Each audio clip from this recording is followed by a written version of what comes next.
Buonasera a tutti gli amici collegati da casa su Lombardia TV, canale 99, poi tutte le altre frequenze nelle varie regioni. Non sto a ricapitolarle, ogni tanto lo faccio, però non voglio tediarmi perché questo è l'inizio dell'anno, è la prima puntata indubbiamente di Che Calcio Che Fa del 2020, quindi insomma entriamo in una decade nuova che riguarda, diciamo, la nostra vita, riguarda anche il calcio, quindi cominceremo probabilmente anche a fare delle previsioni, a guardare un attimo il futuro, e questo ovviamente è un discorso molto legato anche a uno dei nostri ospiti che ci è venuto a trovare assieme a un direttore sportivo che è molto giovane, in area anche educazione fisica, fitness, e quindi insomma parleremo di calcio, parleremo di sport, sono tutti temi che ovviamente trattiamo sempre a Che Calcio Che Fa. Ricordiamo che la Juventus ha fatto il Giro di Boa, ha girato il Giro di Boa appunto prima in classifica, e 9 volte su 10 chi lo fa diventa campione d'Italia.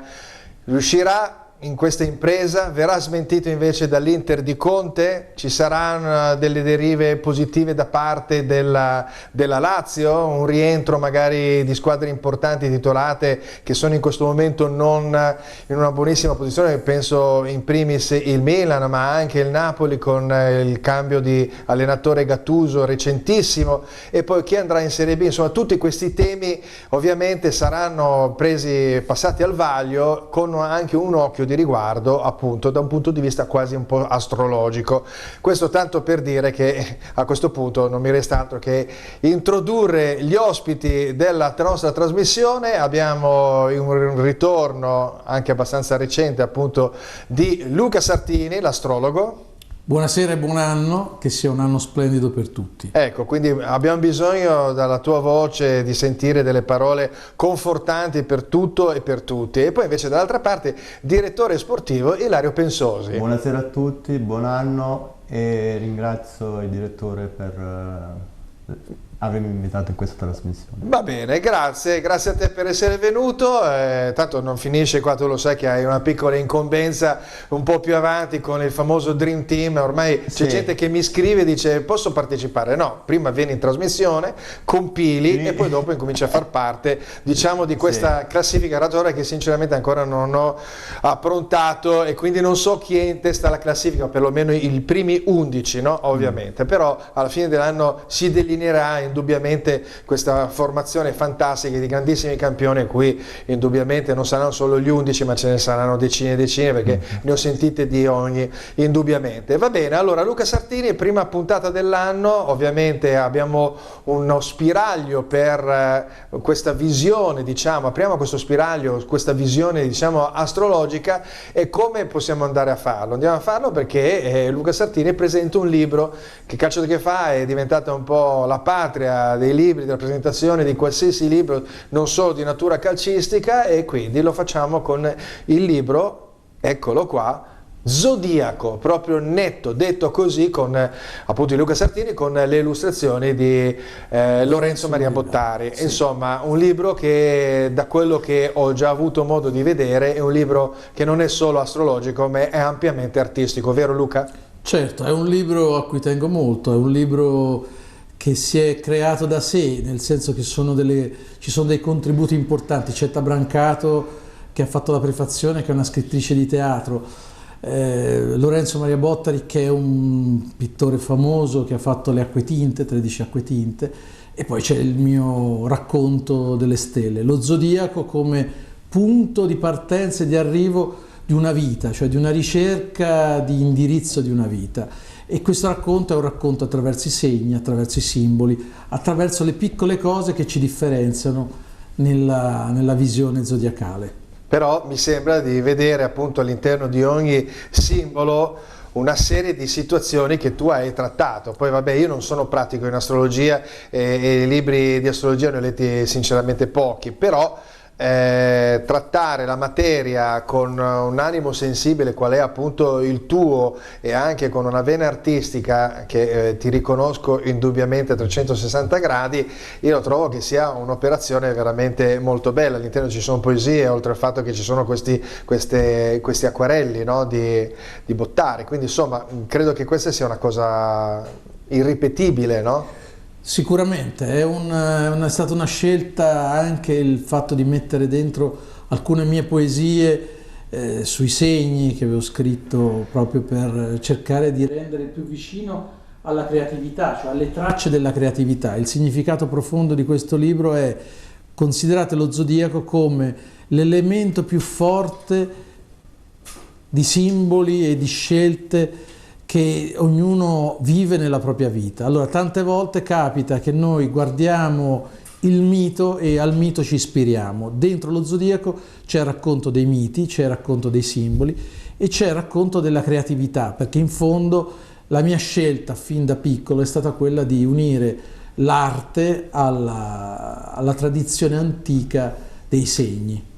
Beh, insomma, tanta roba da questo punto di vista, perché insomma mette il tuo personale, mette però una visione artistica e altamente creativa. Abbiamo bisogno di creatività, abbiamo bisogno di un qualcosa che ci faccia stralunare, non so, essere un po' visionari, cercare di staccarsi dalle tristezze che possono, diciamo, accompagnare la nostra vita, ma soprattutto da una meccanicità che ci obbliga ad avere un po' delle vite un po' guidate, no? Sempre abbastanza simili, no? E quindi invece è importante la diversità e il pensiero diverso che deve essere comunque condiviso. Allora, questa era la premessa, questo tanto anche per dire che arrivato a un certo punto i prossimi temi saranno ovviamente di natura calcistica, ma l'occhio di rimando ci sarà sempre per ciò che riguarda la previsione. Ecco, allora andiamo con la prima slide, ci tuffiamo in questo 2020 calcistico. Quindi qua abbiamo la classifica, perché qua dobbiamo subito, ragazzi, bisogna andare subito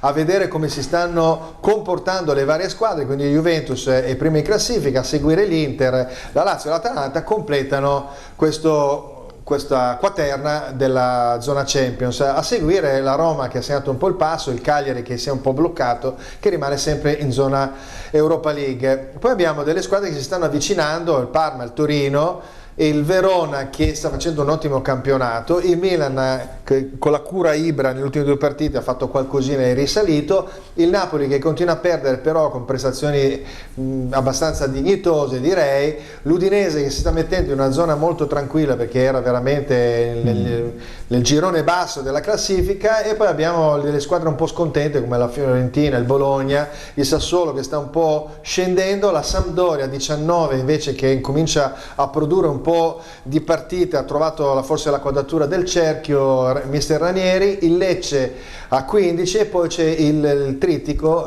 Genoa, Brescia e Spal che concludono appunto il girone infernale perché stanno veramente rischiando di andare giù. Poi parleremo anche della zona, diciamo, della zona retrocessione. Poi vediamo le prossime partite del 20° turno della giornata appunto di Serie A. Abbiamo come al solito questa differenziazione a livello di colore in base ai miei spunti di interesse, che possono essere appunto Juventus Parma, Lecce Inter e Lazio Sampdoria, dove abbiamo delle squadre, quelle in testa alla classifica, che però hanno un po' delle gatte da pelare, perché il Parma sta salendo, il Lecce comunque deve dare, anche se in casa ha delle difficoltà, deve dare comunque più senso al suo campionato, la Sampdoria che appunto sta incominciando a fare qualche risultato interessante. Poi abbiamo Napoli e Fiorentina che è un po' è quello delle scontente, diciamo, il Milan Udinese, Bologna Verona, dove c'è un Verona che sta salendo e il Milan che deve comunque dare continuità.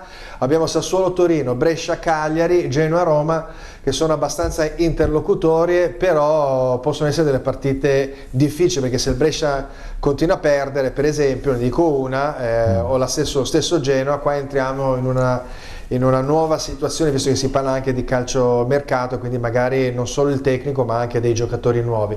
Chiude l'ultima Atalanta Spal, che sulla carta non dovrebbe essere una partita difficile per l'Atalanta. Non parliamo del campionato perché questo ne parleremo automaticamente con i vari argomenti che si dipaneranno, ma parliamo della prima slide, di chi è in testa alla classifica. Ne riparleremo un po' più avanti, più approfonditamente sulle partite. Vediamo un attimo.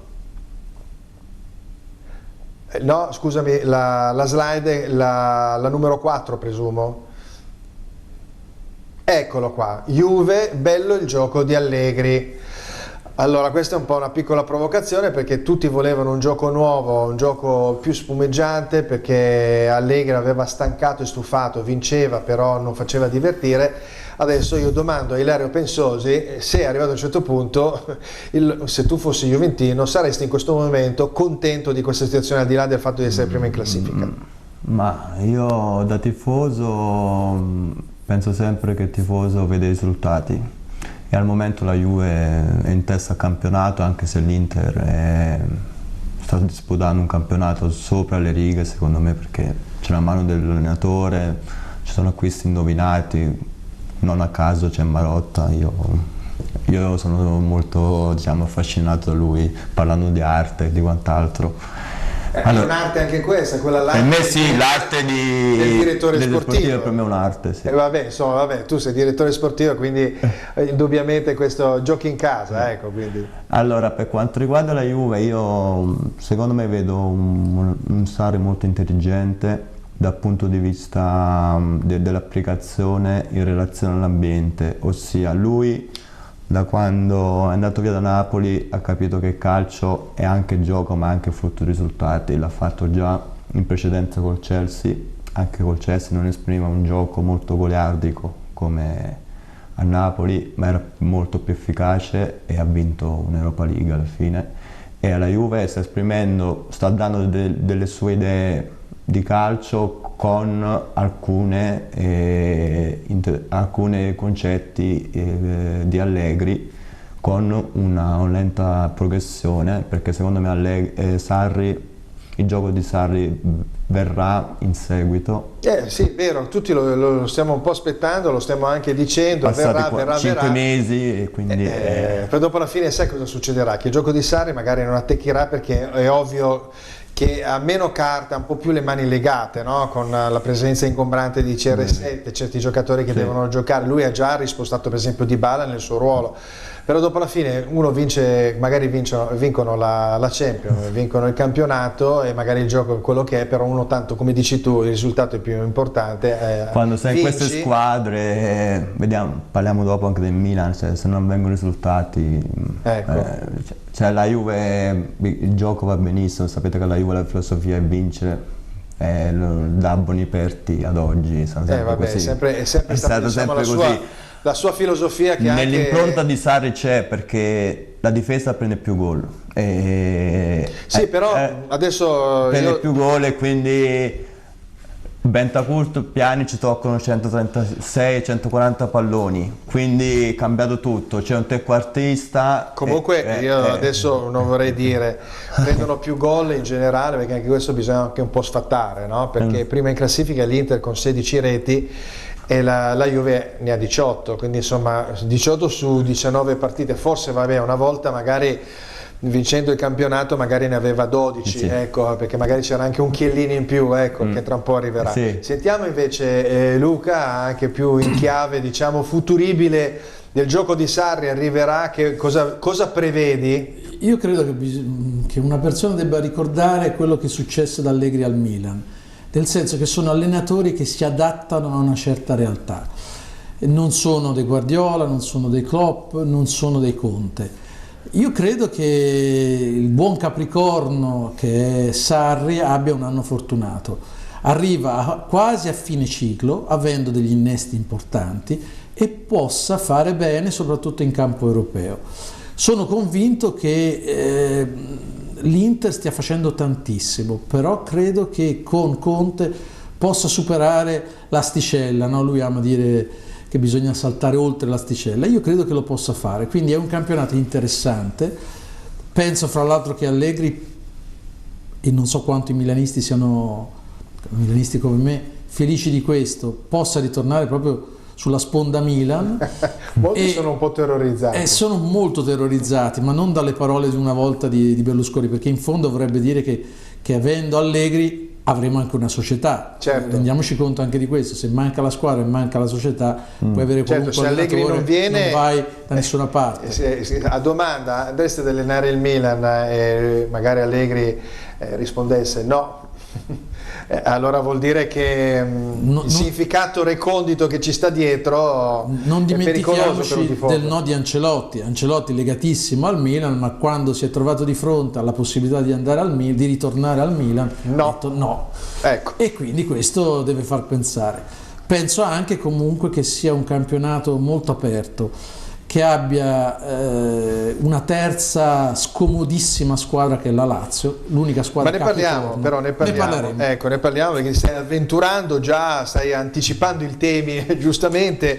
Vediamo la prossima slide, che è un tema sempre legato alla Juventus, quindi è una domanda che rivolgo appunto a Luca. Emergenza difesa, parrebbe di no, hanno rinnovato, diciamo, volevano vendere in questa sessione Rugani, l'hanno mantenuto perché facendosi male Demiral, il rientro di Chiellini pare che stia procedendo nel migliore dei modi. Comunque un problemino forse in difesa esiste. Cosa dici tu? Vale la pena rischiare? Ma in realtà bisogna capire quanto in realtà com'è insomma la situazione di salute di Chiellini, il Leone Chiellini, perché se realmente si riprende con i tempi giusti potrebbe essere veramente un Sarri, ho sentito in una conferenza stampa, ha detto che l'ha visto bene da un punto di vista proprio atletico. Per uno che torna da un infortunio di questo tipo, i primi interventi, diciamo le prime sgambate sono più problematiche, invece l'ha visto positivo, poi dice col gruppo si valuterà meglio. Invece Ilario, cosa mi dice sul discorso da direttore sportivo? Ma tu io andresti sul mercato? Io no, perché intravedo prestazioni confortanti da De Ligt, che per me è uno dei difensori più forti del mondo. Quindi vabbè, insomma, rientrerà quindi nella sua logica di difensore importante. Poi credo che la rimanenza di Rugani è una componente importante, perché uno lo conosce a tempi dell'Empoli e quindi sa che è giocatore. Però non lo fa giocare. Non lo fa giocare perché forse per me è un clone di Bonucci. E quindi ci vuole il marcatore più fisso, più bloccato su quello. E poi hanno Emre Can, che è un polivalente, che volendo può aiutare un po' in copertura anche. Quindi hanno varie alternative tali da non rimpiazzare quel difensore nel campionato. Bene, passiamo alla prossima slide, un argomento via l'altro. Eccoci, qua parliamo di Inter. Già Luca aveva un po' anticipato il discorso dell'Inter e quindi vi faccio questa domanda. Ilario, sì. Inter, cura ricostituente, c'è proprio bisogno? Parrebbe di sì, perché lo sta chiedendo già da qualche mese il mister Antonio Conte. Per me sì, perché la rosa è corta. Tutti e quattro? Li prendiamo tutti e quattro? Non credo. No.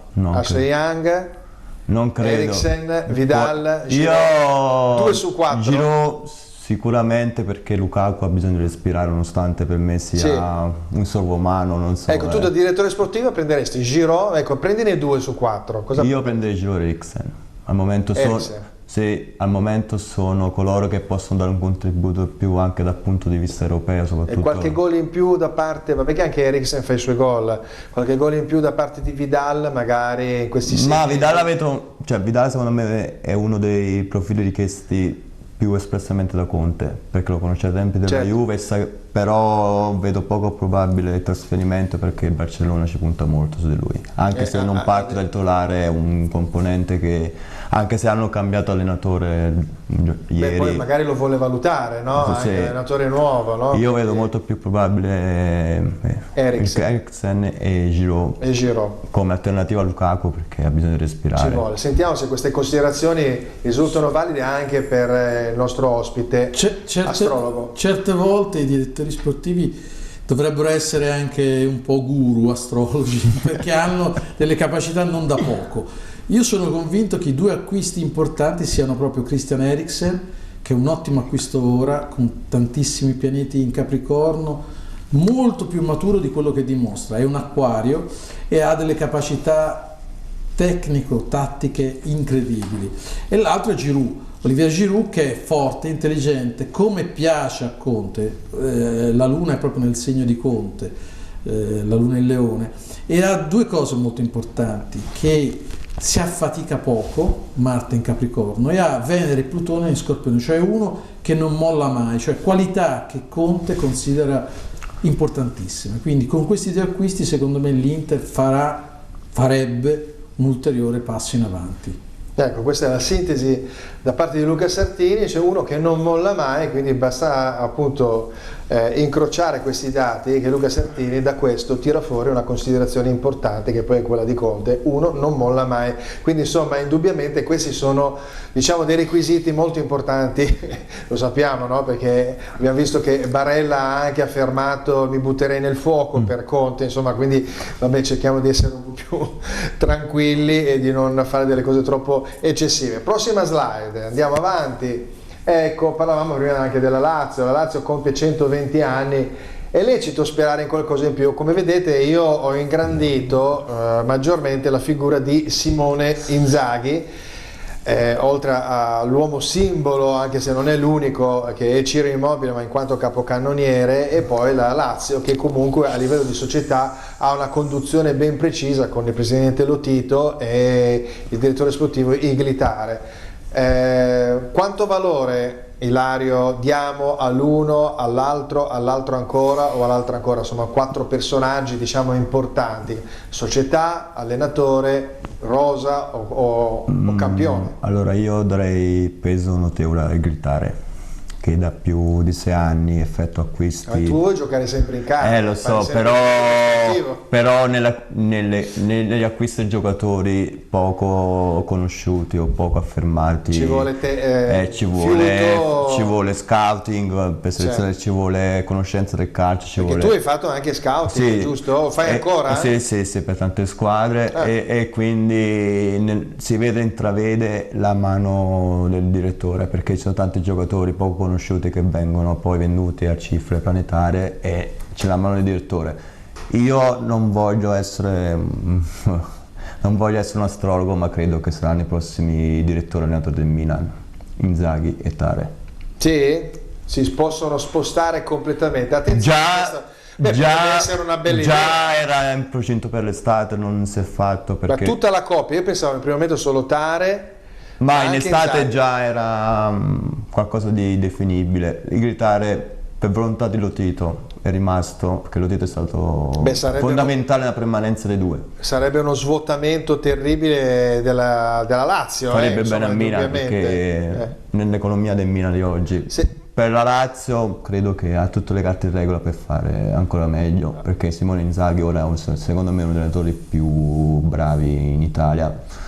Dal punto di vista del gioco ha un'espressione, soprattutto perché poi ha un'identità notevole, soprattutto perché ha anche un rapporto con il presidente che non è un presidente molto facile con cui poter convivere. Lui ha fatto la gavetta, da settore giovanile alla primavera prima squadra, risicata, quindi arrivato a un certo punto devi comunque convivere con un presidente e con l'organico che hai. Nonostante tutto mi sembra che stia facendo qualcosa. Con un presidente che parecchi odiano, che per me però ha un concetto di azienda molto... Sì, che serve moltissimo per il calcio italiano. Ha due squadre, non ci dimentichiamo, per cui i giovani prodotti da Lazio possono giocare nella Salernitana o espressi in prima squadra, quindi questo non è che di aiuto sia per la Lazio sia per la Salernitana.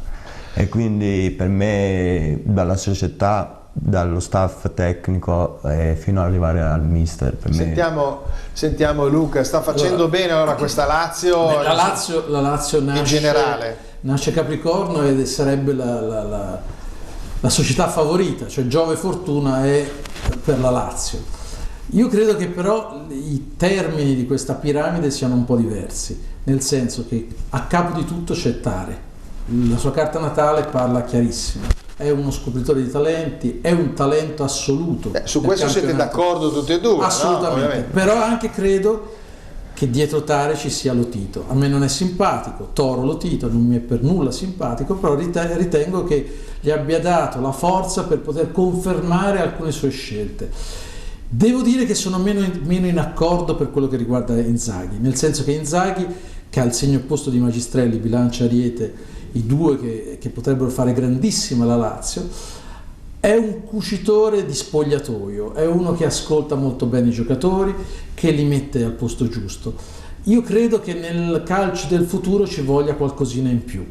Ancora forse non l'ha dimostrato. Io credo che la personalità di un Conte, e lo ribadisco, di un Guardiola impossibile, Capricorno. Però mi stai prendendo, sì, per arrivare proprio al top della gamma. Però per stare nel nostro campionato dove la tattica è a altissimo livello, la tecnica è mostruosa, le capacità dei singoli vengono esaminate secondo aspetti che in Europa non si... veramente l'Europa prende spunto da noi, cioè parliamoci chiaro, noi potremmo essere una nazionale allegra che ha avuto dei momenti sfortunati nel passato, ma abbiamo una tradizione che nessun'altra nazionale ha. E credo che in questo momento la vetta del campionato sia di altissimo livello. Ma guarda, queste parole, oltre al fatto che vengono fuori da una persona che quindi visionaria, bellissima delle sue, diciamo, interpretazioni, non fanno altro che darmi una soddisfazione e piacere, perché il calcio italiano è sempre vituperato perché indubbiamente non è a postissimo, perché però anche all'interno c'è, diciamo, una fase critica un po' troppo eccessiva nei confronti delle nostre cose, delle nostre situazioni. Dopo ci sarà un argomento, ne riparleremo un po' più avanti, quindi io voglio in qualche modo lanciare una specie di hashtag viva il calcio italiano, perché non dobbiamo continuare a gettare, diciamo, un po' di fango sul nostro calcio, perché il nostro bene ha una grandissima tradizione, sappiamo che le cose potrebbero essere fatte molto meglio, dalle strutture, dalle giovanili, da tutti i campi, da qualsiasi situazione che si voglia, diciamo, andare ad analizzare, le stesse regole, le stesse leggi che in qualche modo accolgono, diciamo, i vari aspetti del calcio. Però devo dire la verità che veramente sentire anche delle parole, diciamo, positive mi riempie di gioia, indubbiamente. Quindi viva il calcio italiano, lanciamo questo hashtag, quindi scrivetevelo, è una cosa fantastica. E andiamo avanti con la prossima slide, visto che abbiamo parlato di Lazio, parliamo allora di squadre che sono squadre sorpresa, una in particolar modo che è il Cagliari, l'altra sta diventando non più una squadra sorpresa ma una squadra che si sta rivelando come una delle più forti non solo in Italia ma anche in Europa, perché sta facendo bene anche in Europa, e sono molto curioso di vedere cosa farà nel campionato, nella Champions League. Ilario, queste due squadre, al di là del fatto che il Cagliari ha avuto qualche battuta di arresto, è comunque sesta in classifica, quindi mi sembra che stia facendo comunque molto bene, con una società alle spalle anche molto interessante e virtuosa, oltre all'Atalanta. Allora, ieri mi sono messo un po' a ridere quando criticavano Maran. Allora, il Cagliari per me oggi è la massima espressione di un calcio di programmazione, e non a caso ha preso delle persone provenienti dall'Udinese, da cui Riccardo Gonfanti, che è già evidente la sua mano nella scelta dei giocatori da valorizzare, in procinto di venderli a costi molto duplicati.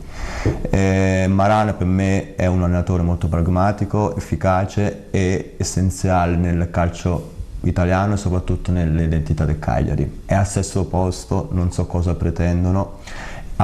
Il presidente ha fatto degli sforzi notevoli, sta effettuando investimenti importantissimi sia per la città di Cagliari sia per il calcio del Cagliari. Penso che sia uno degli anni più positivi del Cagliari. Da anni non si parlava del Cagliari nei primi vertici, forse ai tempi di Cerlino, e quindi è ritornato con lui il calcio a Cagliari. Anche nel settore giovanile leggevo l'altro ieri la Primavera che è al terzo posto, quindi... No, anche perché poi può essere una squadra che magari non c'entrerà magari l'Europa League, però si salverà molto bene, poi magari gli auguriamo anche di andare in Champions, però indubbiamente è una squadra che quando va in campo sa quello che fa, è una squadra anche divertente. Mi sembra che giochi anche un calcio spumeggiante, al di là del fatto che adesso sono 4-5 partite, che è una parabola un po' interlocutoria, forse magari è una questione fisica, no? Ma proviene anche da prima di questi 4 risultati negativi proviamo anche da una striscia positiva incredibile, quindi, infatti, appunto, e invece l'Atalanta, io da quando sono nato nell'89 c'era una realtà dove c'erano gli Inzaghi, i Bellini, quindi cioè, l'Atalanta, allora se parliamo dei giocatori ne scopre ogni anno una miriade che fanno una fortuna di tutti.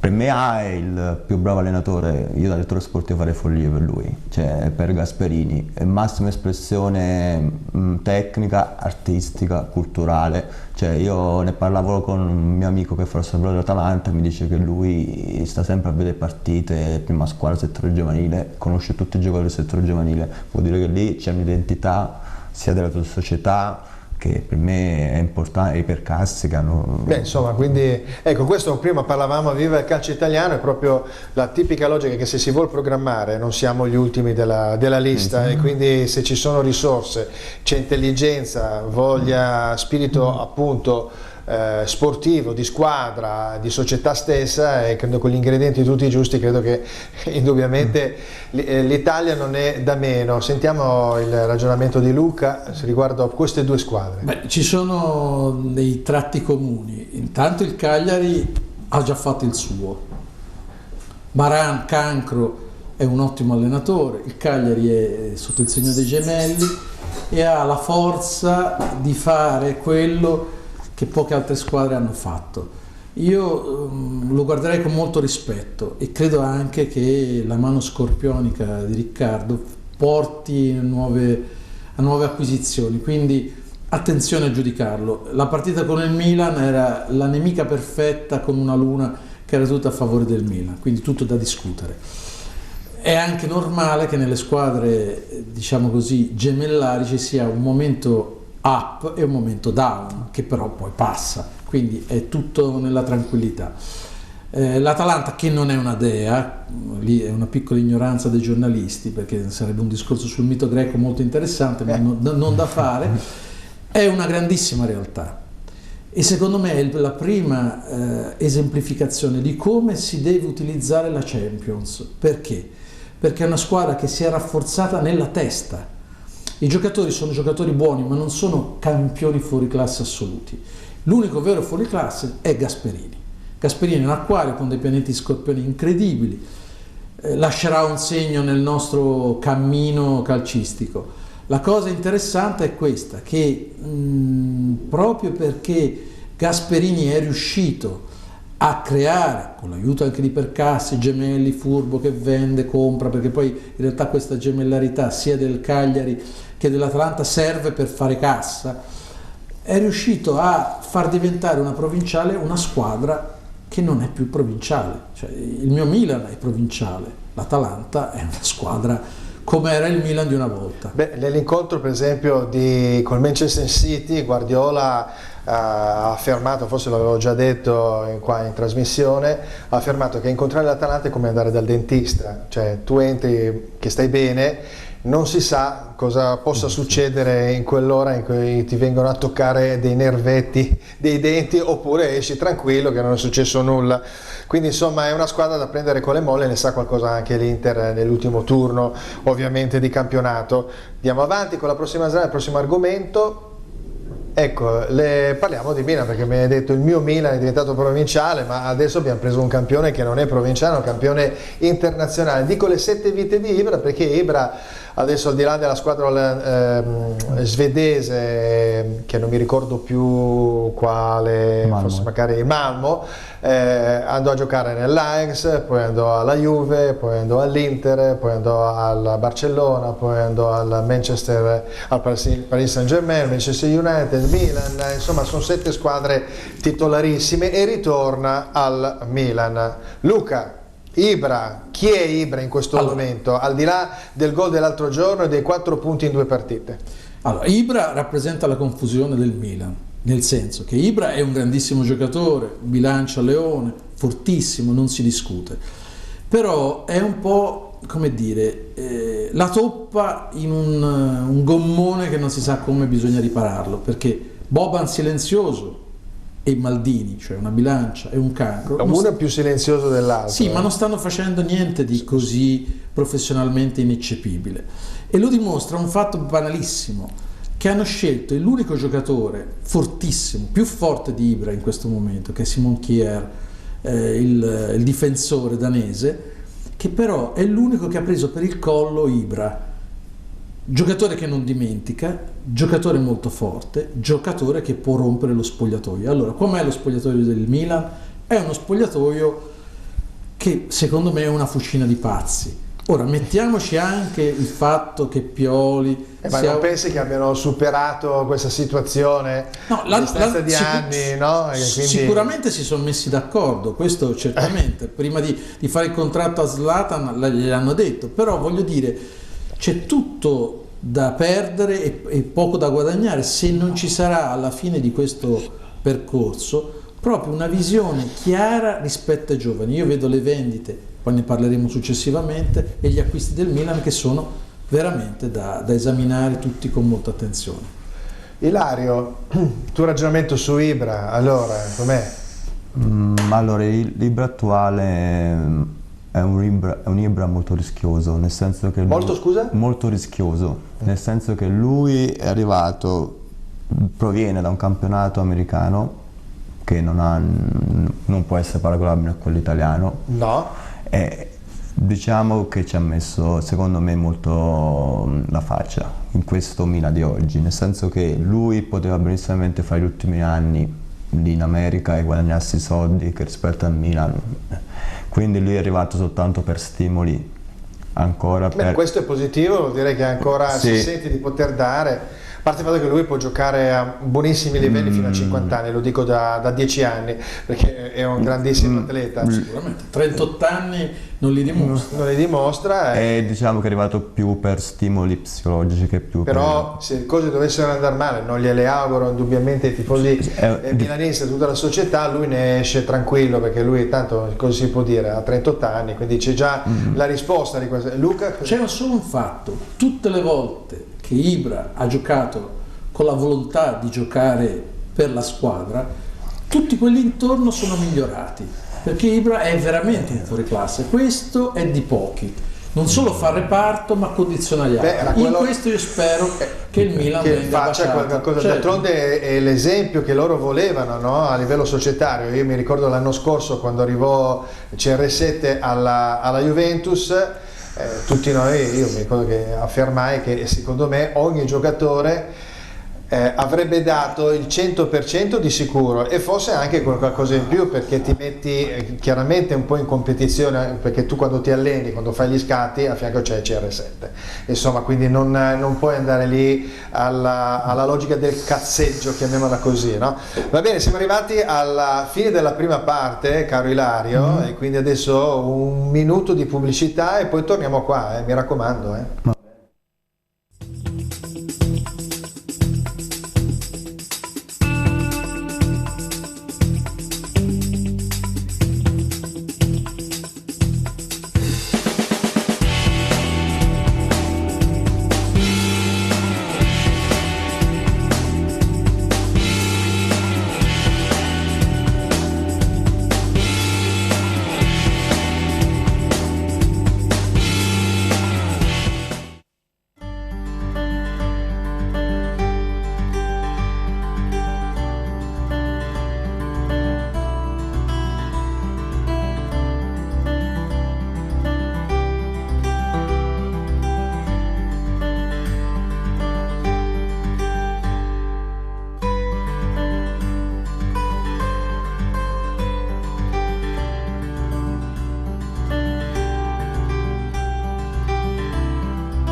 Eccoci, siamo qua adesso invece la seconda parte di Che Calcio Che Fa, è il momento dello spazio Mondadori Bookstore. Mondadori Bookstore in via Giuseppe Mazzini 48 a Crema. Ricordo sempre la rassegna Parole e Musica, che in ricordo appunto di questa in celebrazione di questi 15 anni dalla fondazione appunto del Bookstore di Crema. dal 2004 al 2019, ormai stiamo entrando nel 16° anno e quindi c'è questo festeggiamento in questa stagione, stagione 2019-2020, e quindi come nostra tradizione, ovviamente, come tradizione del Mondadori Bookstore, è quella di proporre un paio di libri, e vediamo subito la slide così vediamo più da vicino. Abbiamo Guillaume Musso, Istante presente, un thriller vertiginoso, 2 milioni di copie vendute, quindi mica poco. E poi abbiamo Santiago Posteguillo, che è Giulia, la storia di una imperatrice, vincitore del premio Planeta con 300.000 copie vendute. Quindi il thriller, che appunto è l'istante presente, è l'unica persona che mi aveva sempre sostenuto, l'unica persona che non aveva mai deluso, l'unica persona che non mi aveva mai tradito. Un romanzo grandioso che si legge d'un fiato e di cui sarebbe un peccato imperdonabile rivelare il finale, questo dall'Express. E poi abbiamo appunto questa figura femminile che a Roma molti uomini si battono per il trono, Giulia Domna pensa più in grande, perché solo una donna può forgiare una dinastia. Insomma, questa è una bellissima logica, no? Che poi dovrebbe essere anche attuata ovviamente nella figura femminile anche nei nostri giorni. E ricordo appunto il Mondadori Bookstore, che chiaramente è uno spazio dove potete trovare tutti i libri possibili e immaginabili, quelli che sono in classifica, anche non solo quelli, dove ci sono anche i libri di Luca Sartini, via Giuseppe Mazzini 48 a Crema. Rammento che settimana prossima, giovedì 23 gennaio, ci sarà la presentazione del libro, l'ultimo libro appunto di Giancarlo Padovan e Massimo Fini, storia reazionaria del calcio, che avrò il piacere di presentare presso il Mondadori Bookstore. Quindi ricordatevi, segnatevelo in agenda. È arrivato il momento invece del nostro spazio divertente, il gioco, che è quello che mi diverte molto, spero che diverta anche ovviamente voi da casa, che è quello del Dream Team. Quindi sentiamo dalle parole di Ilario Pensosi, visto che questo Dream Team sono i giocatori più importanti della storia del calcio, dalle parole di Ilario Pensosi, visto che appunto Luca ha già provveduto in una puntata precedente, adesso non mi ricordo i tuoi, se tu ti ricordi qualcuno, c'è qualcuno che ti ricordi in particolar modo? Ma in realtà avevo unito l'arte con il calcio, quindi avevo messo cose un po' strane. Un po' strane, da lì a personaggi come Baggio e altri. La ripeteremo anche perché poi l'arte del calcio è molto vicina in alcuni personaggi, veramente a una situazione veramente fantastica e creativa. Sentiamo Ilario Pensosi, sono molto curioso. Allora, io nella scelta degli 11 giocatori ho dato riferimento a 3 componenti che diciamo rientrano nel mio ambito lavorativo, ossia calcio, scienze motorie, che riguarda l'aspetto condizionale, e soprattutto un aspetto psicologico che a me mi interessa tanto, che è la follia. Io ho scelto 11 giocatori per me folli, esplicati nei ruoli che sono... Quindi abbiamo un elogio alla follia? Per me sì. Va bene, allora stupiscimi. Allora, io non importa, anche se sono simpatizzante del Parma, penso sia stato uno dei portieri forse più forti di tutti i tempi. Buffon ho messo, okay. Nelle fasce ho messo 2 folli di interpretazione delle vecchie terzini, ora sono esterni alti, in base ai ruoli, Cafù e Roberto Carlos. Beh, insomma, se andate a pescare mi sembra molto molto bene. Poi i 2 centrali per me sono un'esplosione di marcatura, di tecnica, di volontà di anticipo, di determinazione profonda, Thuram e Maldini. Stam e Maldini. Thuram e Maldini. Thuram, scusa. Maldini. Sì. Al centrocampo, parlando di arte, per me la massima espressione artistica, culturale, di genio è Pirlo. Ecco, Pirlo, quindi cosa a centrocampo come è sistemato? Allora, io ho fatto un rombo con trequartista, quindi proprio tecnicamente hai 2 punte, quindi sì, io faccio... Allora, vediamo, il rombo porta... Il rombo con Pirlo, Paul Scholes, che per me è stato... è stato un giocatore per me che un trascinatore vero, un idolo per me. Un altro geometrico come Pirlo, sì. Anche se faceva più gol però. Sì. Poi ho messo di follia Iniesta, non so, a 350 3.500 neuroni, non so dove capta la palla lui. Terminale del rombo davanti? Per me Zinedine Zidane, per me per me, io quando vedo il quarto di finale con Brasile, io mi emoziono sempre vedendo un giocatore che da solo ha devastato un Brasile di Roberto Carlos, di Ronaldinho, di Zé Ronaldo. Roberto, di Ronaldo. Cioè. E le due punte? Le due punte per me nel calcio odierno, come interpreto io Messi, che per me è un genio con la tezza allo stesso tempo, e l'attaccante che a me mi ha incarnato come spirito attaccante Van Nistelrooy, Ruud Van Nistelrooy. Però, beh, una bella scelta. Devo dire la verità, che fino adesso da tutte le formazioni questa è quella più equilibrata da un punto di vista, sia, cioè la vedrei benissimo in campo, ma la vedrei anche con grandissimi campioni, perché ognuno di noi ha messo i campioni, però se quando cominci a far convivere Pelé, Maradona, non so, metti Ronaldo, li butti tutti dentro, vabbè, in realtà c'è molta logica, perché un centrocampo per esempio con Pirlo, Scholes, Iniesta Zidane, che Zidane in realtà andava a fare i gol, però dopo alla fine era facitore di gioco, quindi poteva anche invertire con Iniesta, se non anche tornare indietro nella posizione diciamo quasi di Pirlo, no? Quindi i due cursori sulle fasce, un Maldini, vabbè, il Maldini l'hai voluto mettere perché Maldini era alla fine della carriera, ha giocato centrale, però va bene, è un bellissimo marcatore, con Thuram che era grande marcatore ma anche molto tecnico. Insomma, complimenti, è una bellissima formazione, come del resto era bellissima anche la formazione di Luca Sartini, perché la scelta appunto di scegliere, quella di scegliere diciamo 11 giocatori con 11 artisti è unica e rara. Va bene, allora via il Dream Team, andiamo avanti con il nostro modo di procedere, che è quello che riguarda la prossima slide. Abbiamo abbandonato un po' il Milan con Ibra, andiamo su un'altra delusa, questo è San Gennaro, ecco, San Gennarino Gattuso, questo ragazzo che è sempre un ragazzo, che quindi corre dietro a un pallone, lo fa da tantissimo tempo, ma adesso corre dietro ai risultati indubbiamente che devono arrivare in una squadra, in una società che inusitatamente si è trovata indietro in classifica. Nessuno avrebbe mai immaginato una posizione del genere per questo Napoli. Non sappiamo ancora le colpe di chi possono essere state, un presidente che invade molto i settori diciamo che forse sono un po' meno di sua competenza, un allenatore che non ha dato quel piglio giusto, i giocatori che alla fine sono la parte più importante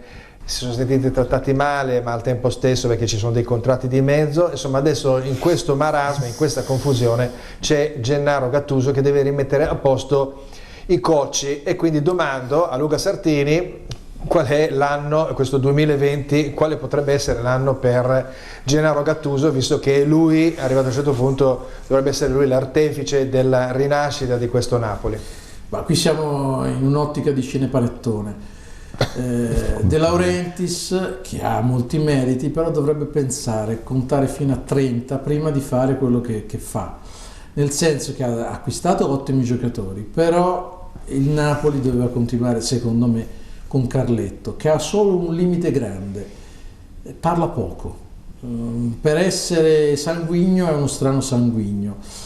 Gennaro ha molta fortuna perché è un Capricorno, già questi risultati dimostrano che fa un gioco discreto con delle amnesie importanti, perché si parla del Napoli, non si parla di squadre inferiori. Io credo che sarà un campionato difficile, perché dal Napoli ci si aspetta il Napoli, cioè il leone, quello che ha dimostrato l'orgoglio di una nazione, non soltanto di una città, e credo anche che Carletto abbia fatto solo un grande errore, non ha preso i soldi, ha avuto un contratto un po' atipico che gli ha permesso poi di andare adesso all'Everton, però dall'altra parte non ha chiesto quei 2 o 3 giocatori che avrebbero fatto la differenza. Il problema se non hanno arrivati?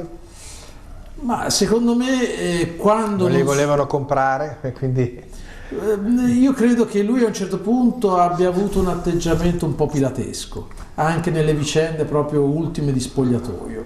Doveva prendere in mano la situazione perché lui si trovava bene a Napoli, il Napoli comunque gli ha voluto bene, e fare quello che poteva fare al Napoli anche quest'anno con le difficoltà significava traghettarlo in una realtà migliore.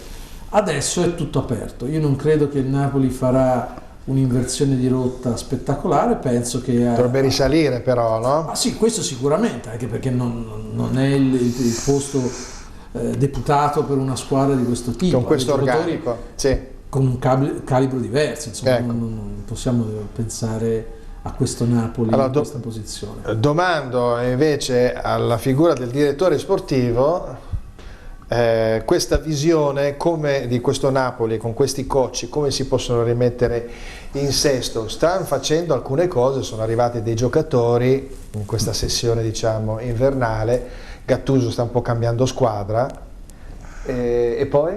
E poi bella domanda, perché Gattuso ha fatto una scelta molto coraggiosa, perché io da allenatore non andavo nella condizione oggi del Napoli. Parlando di stabilità, però stiamo parlando sempre di una realtà molto importante. Però stanno la Champions, il calcio. Poi ti fermo un attimo, scusami, sì. Lui mi sa che è anche predisposto per andare a combattere in certe squadre. C'era, mi sembra, l'Ofi Creta, che era già in una situazione molto difficile, e il Pisa che è retrocesso. Soprattutto il Pisa, pagava e si pagava, insomma. Appunto, il Milan è in una situazione veramente down in cui ha fatto molto ma molto bene, dando continuità nei risultati, e adesso va sul Napoli, perché Napoli effettivamente non è quel Napoli, perché il Napoli che arriva secondo è una grande squadra, che non è l'ottava di adesso. Sapete quindi vai a prendere diciamo un moribondo, ma in realtà è un moribondo come numeri adesso, ma i giocatori ci sono. Sì, i giocatori ci sono, però con motivazioni diverse rispetto all'anno scorso. Allora, nell'analisi profonda del Napoli, del suo permesso profondo, perché poi uno ha una visione un po' generale, io parte dalla scelta allenatori, non prendevo mai Ancelotti per un semplice motivo. Io sono convinto che l'allenatore ha delle caratteristiche ben definite. Ancelotti va bene per un contesto dove devi vincere. Il Napoli è un'altra realtà dove si vede programmazione. È vero che ha fatto sempre campionati da secondo, terzo posto, quindi più o meno in Champions League, ma sono giocatori sempre da valorizzare, da far crescere, da far maturare. Io prendevo più un Giampaolo che rispetto a un Ancelotti. La scelta di Ancelotti deve soprattutto al fatto che lui aveva un ruolo preponderante, ossia nella scelta del manageriale, una scelta tecnica, una scelta tattica. De Laurentiis, il presidente, l'ha preso perché ha profonda stima di lui, e nel secondo raggio perché lui ama che tutta la rosa sia a disposizione e ama che tutti i giocatori giocano, e non difatti in Sarri lui, diciamo, i suoi scontri sul fatto che lui utilizzava una rosa molto corta. Invece Ancelotti ha già fatto girare per molto la squadra. I risultati non sono arrivati perché poi c'è stato uno spogliatoio rotto, partendo da Insigne, da Mertens, Callejon, in procinto anche di andarsene, forse a dicembre, a gennaio. Ora penso che 2 o 3 di loro andranno via a giugno. E soprattutto il fatto che c'è una tifoseria che si fa sentire in questo momento, e De Laurentiis è stato forse la prima volta che ha deciso di sua spontanea volontà di cambio di rotta con l'allenatore, molto simile ad Ancelotti, perché nella visione totalitaria Gattuso non è che dal punto di vista pragmatico è molto simile ad Ancelotti, anche come componente mentale. Considerando ciò che può fare a Napoli, bella domanda, perché lui diciamo che l'ha scelta anche per il 4-3-3, che diciamo è la sua visione di gioco. Gli esponenti li rappresenta totalmente perché hanno caratteristiche dove lui può emergere nel 4-3-3, i risultati non li intravedo al momento, perché vedendo anche la partita di ieri non ho visto questi grandi miglioramenti del Napoli, non mi ha profondamente confortato la prova col Perugia. E diciamo però lui sta lavorando molto sulla gestione dello spogliatoio per forza deve ricucire un po' tutte le varie componenti, e poi appunto con l'arrivo anche di questi 2 giocatori ovviamente c'è un discorso che non approvo personalmente, perché non vedo questi 2 giocatori come miglioramento della rosa, cioè magari partono un paio tipo non so Allan o Fabian Ruiz, Sì. fanno cassa, perché ricordiamoci che dopo la fine De Laurentiis, dopo vedremo il discorso tra due slide, il discorso dei fatturati a livello europeo, che è una cosa molto importante, anzi a questo punto qua direi proprio di anticipare con la numero 12 in regia, quindi con i fatturati. Eccolo qua, questo dei fatturati è una cosa, è un bellissimo argomento, perché se state a guardare, è uscito proprio in questi giorni la lista completa dell'OIT, quindi fatturati delle prime 20 squadre europee, 8 inglesi, 4 italiane, 3 spagnole, 3 tedesche e 2 francesi. Questo tanto per dire quello che si diceva prima del calcio italiano, che poi alla fine vabbè, puoi dire tutto quello che vuoi, l'Inter è un po' drogata di sponsorizzazioni, bisogna ammetterlo. Il Napoli però è 20° con 207 milioni, abbiamo una Roma che comunque galleggia molto bene a 231 milioni, una Juventus che con l'effetto CR7 va a 459 milioni e 7.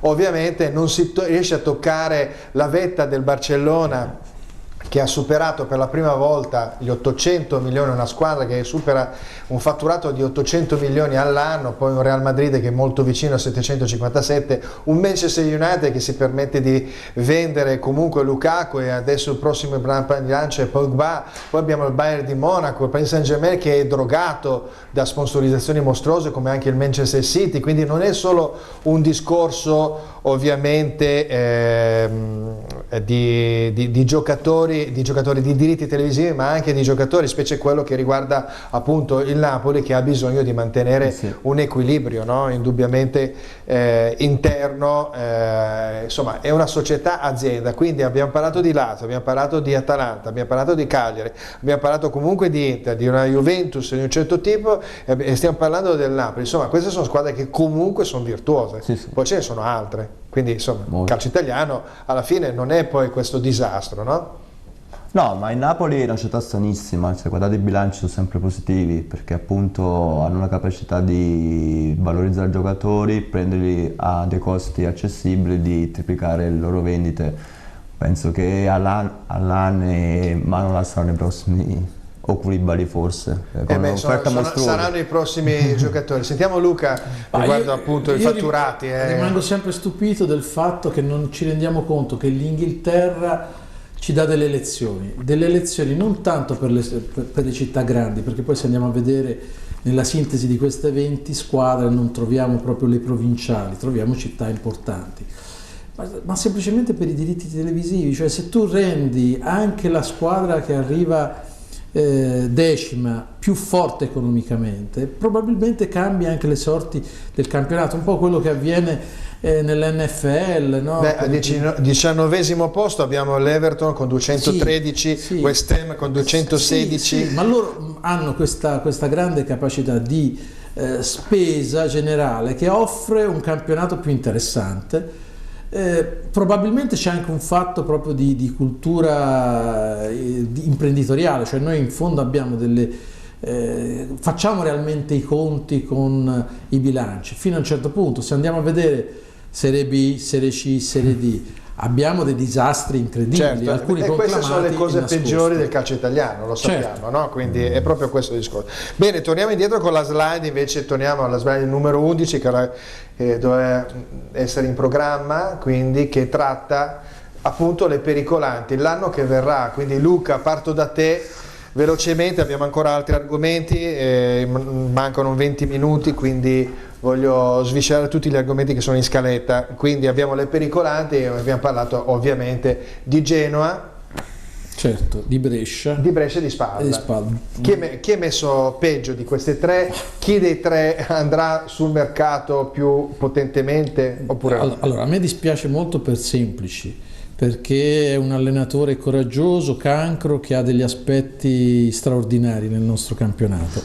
Mi dispiace perché è uno che non si piange addosso, cioè che oltre l'ultima posizione non può andare, e ragiona di conseguenza. Mi dispiace perché sono realtà tutte e tre interessanti, tutte e tre con delle fratture molto forti, perché il Brescia ha dei giocatori di altissimo livello ma sono molto pochi, ed ha una squadra che non può sostenere un campionato come il nostro con delle difficoltà strutturali indiscutibili. E la stessa cosa il Genoa, perché il Genoa tutto sommato è una città meravigliosa come tifoseria, meravigliosa come storia, però sempre ha questo allenatore, questo presidente che è un po' una barzelletta del nostro campionato, cioè che vende, acquista, gioca, dice, fa, ma non si capisce neanche dove voglia portare questa squadra. Questo è un patrimonio. I patrimoni del nostro calcio, alcuni, sono stati sottostimati. Sono d'accordo con te, però purtroppo non fanno beneficenza i presidenti, e fanno anche delle cose. Questo è un po' un discorso che eticamente giustamente deve essere messo in discussione, sicuramente, no? Ovviamente per il bene del calcio italiano. Sicuramente, però città che hanno un bacino d'utenza o una tifoseria come il Genova, come la Sampdoria, come il Bari, come il Palermo, devono avere comunque un rilievo diverso.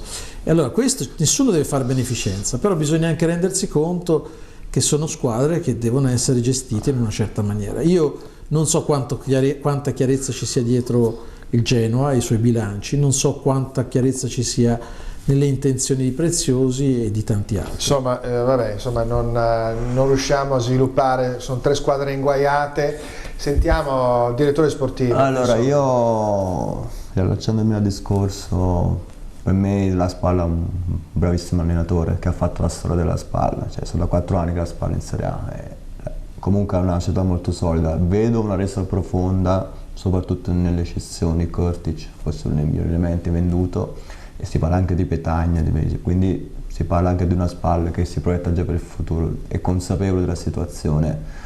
Io sono molto ottimista del Brescia, uno per il presidente che ottimista del Brescia per 2 motivi. Uno, perché il presidente è capace in queste imprese, con il Cagliari sa come spianarsi in queste situazioni, e 2, ha fatto forse una delle sue poche scelte di riprendere Corini, che non so perché è stato mandato via, ma meno male l'ha ripreso.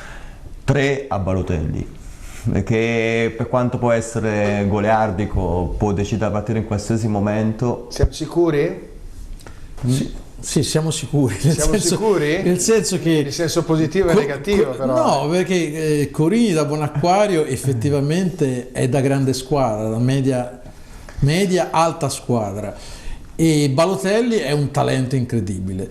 Io rimango dell'idea che il fatto dell'età, la figlia, insomma i figli avuti e quant'altro l'abbiano cambiato. Io punterei anch'io qualcosa in più sul Brescia. Io dico Spal, Lecce.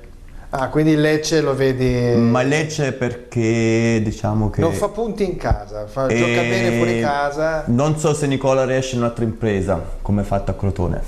Ok, va bene, abbiamo 3 argomenti, velocissimamente, pochissimo tempo a disposizione, voglio avere delle risposte veloci. Eccolo qua. Io mi sono un po' stancato di vedere quest'uomo con 6 palloni d'oro, perché secondo me non rende omaggio ai veri palloni d'oro che ci sono stati una volta. Non che lui non lo sia, no? Indubbiamente, perché è un grandissimo campione, forse tra i primi 11 appunto del Dream Team, però forse dopo 5 palloni d'oro secondo me uno dovrebbe più assegnarli a un giocatore di questo livello, a meno che non sei veramente il mito di tutta la storia del calcio. Ma non mi sembra che Messi possa essere, per quanto un campionissimo, essere equiparato per il mister calcio per eccellenza. Quindi domando a voi se effettivamente ci può essere un personaggio su cui puntare, diciamo, no? E dire il prossimo pallone d'oro, al di là che il pallone d'oro è sempre la somma di considerazioni molto pilotate anche a livello giornalistico e soprattutto legate alla questione, diciamo, commerciale di alcuni brand. Lasciando perdere questo discorso, perché sappiamo che è storto e rende esposta l'attenzione da altre parti, però il cuore cosa dice? Ilario Pensosi, un giocatore che dovrebbe essere un pallone d'oro al prossimo, togliamo Cristiano Ronaldo, togliamo ovviamente Messi. Allora, io ne discutevo l'altra volta con un altro direttore sportivo, non so oggi dov'è la scelta del pallone d'oro. Una volta si valutava i titoli vinti. Oggi sì, no, ma senza perdere il criterio, no? Ovvio, no, c'è un criterio, no? abbiamo sempre fatto polemica riguardo a questo, però tu nella tua prima hai parlato di Green prossimo Team, un giocatore che ti piacerebbe che diventasse pallone d'oro. Mbappé. Beh, è il giocatore che in teoria dovrebbe essere quello Neymar, un po' forse. candidato, no? Manderei anch'io sul pallone d'oro Mbappé, insomma bisogna anche pensare al futuro, però non che dopo per 5 anni, 6 anni, 7 anni Mbappé vince il pallone d'oro. Allora, concordo che è un grandissimo, però io penso a Pjanic, che è sottostimato o sovrastimato a seconda delle visioni, e a Barella, che sarà il pallone d'oro del futuro, sarà un Rivera del futuro. Vabbè, qua siamo in una fase sempre altamente creativa, perché qua a noi piace, poi non posso dire nulla, lui è l'astrologo, quindi a un certo punto lo dice lui, non posso star lì a controribattere perché lui ha materia alla base, quindi è un po' difficile, però insomma vabbè, staremo a vedere. Io butto anche altri nominativi, no? Per esempio anche andare a prendere Alisson, per esempio, che è un portiere. Questa storia qua che i portieri non possono, Buffon bisogna darglielo alla carriera, secondo me, come deve essere dato per esempio, ma anche come l'Oscar, ma anche Iniesta secondo me. Anche Iniesta, Iniesta, però allora se vogliamo parlare di portieri, e lo dico non da milanista, allora Andanovic che cos'è? Non è un pallone d'oro? Sì, certo, ovvio, sì. È un pallone d'oro. È un pallone d'oro, vabbè, però non ha vinto la Champions. E questo sono i soliti discorsi un po', è ovvio, no? È la bilancia, i però pesi. ecco, non so, Maldini e Baresi che non vincono, sono stati nominati più volte, sono entrati anche nel novero, mi sembra, delle prime 3, però comunque non far vincere un difensore, non far vincere un portiere, questo secondo me è un autogol del calcio. Quindi, certo. Va bene, andiamo avanti. Penultimo argomento, si è fatto male l'altro giorno Demiral, si è fatto male Crociato, si è fatto male, parlavamo prima per la Juventus, si è fatto male Zaniolo per la nazionale, quindi questa nazionale sarà probabilmente monca di un talento a centrocampo, e vediamo però invece questo girone che nel 2020 andremo a seguire a giugno. Quindi la slide è la numero 14, non arriva? Eccola!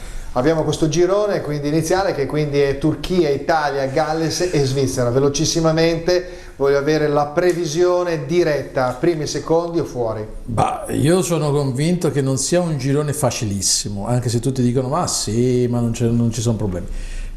Sono convinto che il culo di Mancini non mancherà da buon sagittario e con i suoi pianeti in Vergine. Sono anche convinto che questo sia un momento d'oro per i talenti italiani, quindi io non ho dubbi, noi ci saremo. Allora saremo, anche perché poi c'è il pallone d'oro che ci giocherà dentro, il prossimo pallone d'oro. Vediamo invece Ilario, allora le tue considerazioni riguardo alla nazionale con questo girone di giugno. Ma molto confortante, speravo di peggio. Pensavi di peggio? Il Galles, vabbè, c'è Bale, sì, giusto? Io insidie dalla Svizzera Svizzera innanzitutto e poi dalla Turchia, che ha molti giocatori europei e conosco molto bene nel campionato italiano. Grandi meriti di Mancini, perché comunque non era un girone molto complicato. Passaggio sicuro. Certo. Passaggio sicuro, okay. Previsione sopra i quarti. Legno, va bene, andiamo avanti. Ultima slide, il VAR, quindi ormai ne vediamo di ogni. Allora a questo punto qua, per quale motivo non tornare all'antica, no? Visto che è foriera sempre di polemiche, prima c'erano le polemiche, si discuteva sul gol, non gol, sul fallo di mano, sul fallo da rigore. Adesso mi sembra che sono un po' insoddisfatti tutti, anche in Inghilterra, dove chiaramente sono i più tradizionalisti da questo punto di vista, però comunque l'accettano fino a un certo punto. Luca? Allora si può tornare a guardare il fegato degli uccelli, voglio dire. Io sono per la novità, sono per la forza della tecnologia e sono convinta che il VAR, pur legato a questioni e vicende umane deprecabili, sia un passaggio obbligato, sia la fortuna del calcio, punto. Sia la fortuna del calcio se giustamente viene utilizzato nel modo migliore. Certo. Hanno fatto la centrale operativa, c'è l'uomo del VAR che deve richiamare, ci sono delle casistiche anche, perché poi devono andare anche a essere in qualche modo cementate e chiaramente considerate nello stesso modo, perché purtroppo il calcio è vario, no? Quindi non puoi applicare sempre perfettamente tutto, però al di là di queste problematiche forse fare una chiamata in più più e magari andare a vedere l'azione è la cosa migliore da fare. Ilario, il tuo pensiero riguardo il VAR? Ma io qualsiasi cosa dipende dall'utilizzo che se ne fa. Nel senso che il VAR è uno strumento utile, soprattutto per limitazione del fuorigioco, per mani, angolazione delle braccia, per gol e non gol. Però io sono sempre convinto che l'arbitro sia più importante del VAR. Cioè, se noi applichiamo totalmente la VAR, diventa un calcio tecnologico che non ha più un indice di errore. È proprio qui il punto, il nocciolo della questione. Ma dipende come le visioni. Io sono molto artistico, preferisco più l'arbitro, perché l'errore ci deve essere, altrimenti è un calcio tutto programmatico, tutto scientifico, tutto regolabile, tutto definito. Però se con la parte scientifica l'errore c'è ugualmente, per questo dico torniamo indietro allora. No, bisogna usarlo per determinate situazioni non evidenti dall'arbitro. Ma io mi domando, l'altro giorno in una partita, mercoledì scorso, è stato Inter-Cagliari, c'è stato un cross di Lazzaro dalla destra a 1,5 metri, è andato a picchiare sul braccio sinistro del difensore del Cagliari, che sinceramente non poteva avere il tempo, era un po' più largo, ma non poteva avere il tempo di poterlo togliere. Non è stato fischiato il rigore, che secondo la logica di quest'ultimo periodo, che io non accetto, non considero, era giustamente da accordare. Allora perché non uniformiamo allora questi giudizi? Allora, diciamo da 1,5 metri vai a beccare, a meno che non vada proprio con la mano verso il pallone, non è rigore, punto e basta, altrimenti lo devi dare sempre. Ma più che la VAR, io nel mio corso che ho fatto l'ultimo direttore sportivo, parlavamo di questo, c'è più, diciamo, un errore dell'IFAB, che è l'agenzia internazionale che applica le regole del calcio, le ultime novità. Cioè, se tu mi fai questa regola... Discrezionalità sul fallo di mano? Sì, sul fallo di mano, sul fatto che il portiere non si può muovere sul calcio di rigore, certe queste cose qui. Il calcio, mi sa che mi diceva un esponente dell'AIA che alcune regole verranno eliminate e ritorneranno quelli precedenti. E quindi io più che la VAR farei molto pressione sull'IFAB, perché è coloro che emanano le nuove disposizioni in merito alle regole del calcio. Alcune regole bisogna ritornare al passato, altre vanno anche bene, soprattutto sul calcio di rigore, perché il portiere non si deve muovere, parte prima, dopo. Ma scusa, si può muovere in orizzontale? No. Non si può adesso non più? No, nemmeno più può avanzare durante... no, quello di avanzare si sapeva, però si poteva muovere in orizzontale, invece non si può più muovere in orizzontale. Quindi... Prima c'era, non so se vi ricordate, il vecchio portiere del Liverpool che era un maestro di questo, sì. Ora non lo può fare più il portiere attuale, che deve essere fermo finché non parte il calcio di rigore. Dudek, bravissimo. E quindi sono tutte il fatto che si deve ammonire l'allenatore, si può ammonire anche l'allenatore oggi. Vabbè, sì, diciamo che vogliono fare un passo sempre per la spettacolarizzazione e soprattutto creare gli spunti di polemica, perché dopo alla fine tutto la protesta esiste, la polemica? Sì, la protesta, la polemica esiste, siamo persone fatte di emozioni, sensazioni, viviamo per il calcio, cioè se eliminiamo anche questo diventiamo persone prive di emozioni, prive di sensazioni. Anche l'allenatore deve stare attento alla linea del campo. Sentiamo Luca, una visione proprio brevemente, siamo proprio alla fine. Una tua previsione, proprio 30 secondi sul calcio, vediamo che messaggio vorresti trasferire. Io l'unico messaggio che vorrei dare alle squadre di punta sono quelle di coltivare i talenti, cioè, quando vedo che Cutrone e Caldara non vengono coltivati dal Milan, che Amrabat e Ramani del Verona potrebbero fare grandi una squadra come il Milan, che Orsolini viene visto e non visto, che tanti altri come insomma tantissimi giocatori giovani non vengono considerati per quello che sono. Io mi preoccupo, io spero che i Todibo, che i talenti grandi ritornino in Italia, che i talenti nostri coltivati vengano sviluppati attraverso percorsi intelligenti e che giochino. Questa è l'unica cosa che voglio. Poi il VAR... Qua si innesta tutto un discorso anche di plusvalenze che noi dobbiamo vendere per fare cassa, perché purtroppo mancano i soldi, e quindi anche questo è un discorso, è un po' un cane che si morde la coda. Va bene, siamo arrivati alla fine della nostra puntata di Che Calcio Che Fa, quindi richiamiamo ovviamente il nostro solito momento di beneficenza. Unisciti alla nostra campagna Conosci Frederick. Per la ricerca e la cura della tassia di Frederick, il sito è www.per-alto-emma.it. L'Iban, se volete contribuire, IT 63 QD quadro 030 6909 6061 00 00 01 33 443. Ricordatevi, l'associazione che noi stiamo appoggiando è Ogni Giorno per Emma Onlus.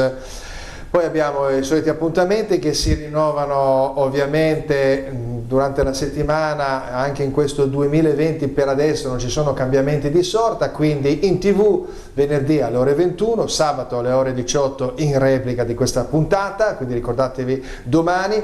Poi chi vuole seguire invece le notizie del weekend calcistico, in radio su silviomusicradio.it il lunedì alle ore 17, dalle 17 alle 19, e poi sul web qualche notiziola simpatica, ci sono delle rubriche simpatiche, quindi www.checalciochefa.com.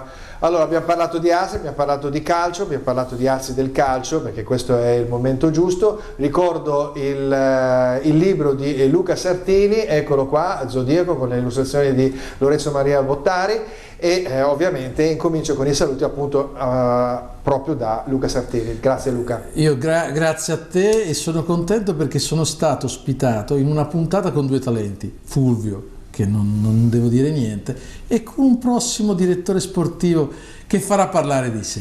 Bene, ottimo, quindi questo è un ottimo viatico per il direttore sportivo, quindi Ilario Pensosi. Ringrazio lei direttore per avermi invitato in questa trasmissione molto valida, e ringrazio le considerazioni del maestro astrologo pertinenti. Va bene, allora vi auguro a tutte e due buon anno, buon 2020 grazie. Per tutte le varie vostri progetti a livello personale e professionale, e noi ci vediamo ovviamente settimana prossima con la 10ª puntata di Che Calcio Che Fa.